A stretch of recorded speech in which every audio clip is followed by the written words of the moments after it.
Hello and welcome to lesson 4 of week 2. In this lesson, we are going to look at how we specify colors in CSS. My name is Mildred. Now, in the previous lessons this week, we have looked at the different CSS text and font properties, and we looked at how we specify the background color and the text color, and we want to now look at how we specify colors in CSS. Now we have the key elements, and let's say we want to add color to the text. We don't want the text to be the default black color. We want to change the color. There are several ways you specify color in CSS, and we're going to look at the most commonly used ways.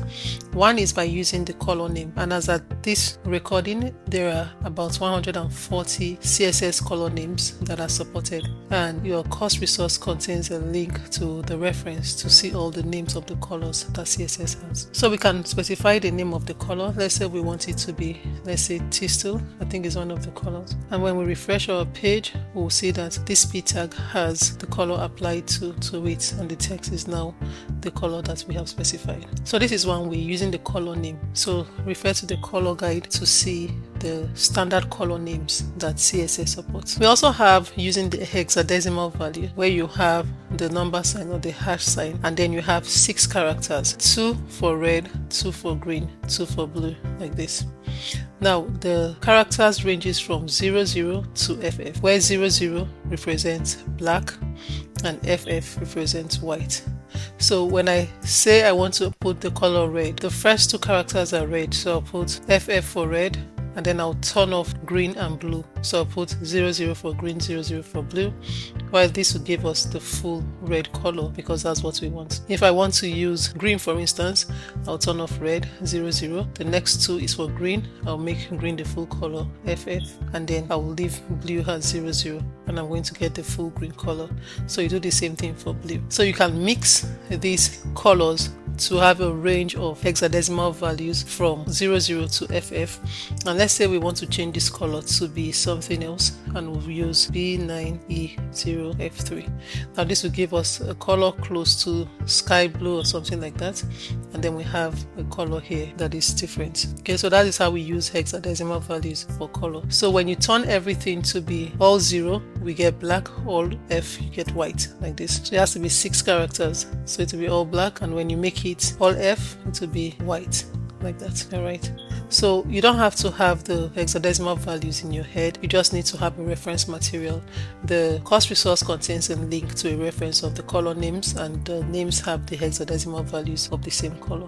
We have what we call the RGB value. RGB is written red, green, blue, like this. Okay, and in the pair of parentheses you specify red, green and blue, so it ranges from 0 to 255, like this. Okay, where 255 is the full color. So we want red 255, and then we want green 0 and blue 0, and this will give us the color red. Okay, if you want it blue, you turn red 0, you turn green 0, and then blue 255, and you get the full blue color when we refresh our page, like that.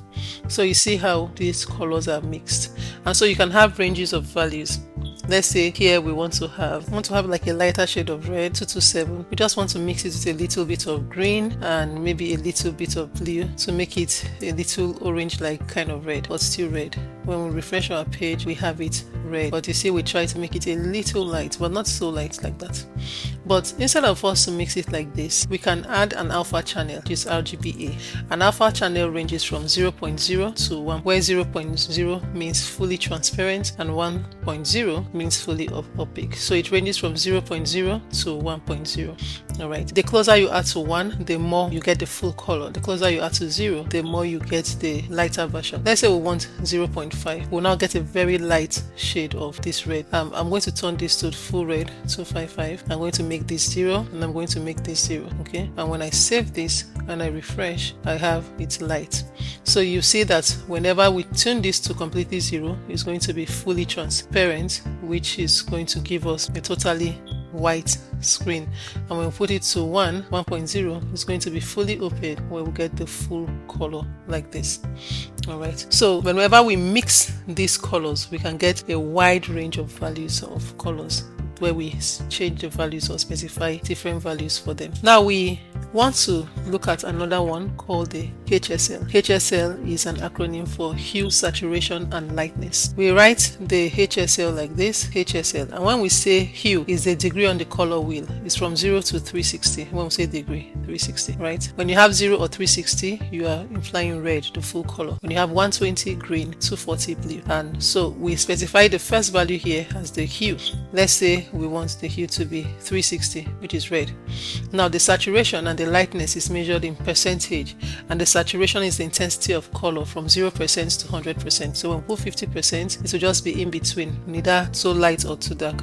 Okay, and when we say the lightness now, is going to be whether we want to give light to the color. When we say 0%, we means we don't want light at all. When we say 100%, we want it full light, neither light nor dark, just white out. So let's say we want it to be 70%, give it a little light. So it's now going to be a very light version. So now it's black. Let's look at it. We have hue, saturation, lightness. We didn't put the percent sign here, and let's see, and we have it the full lighter version of it.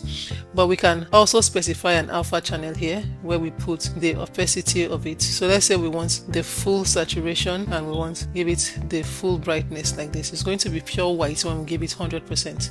So when I make the lightness 100%, it's going to white out, so we won't see the color. All right. So when we put 50%, it's neither light nor dark. We just have it maintained in the better fashion like this.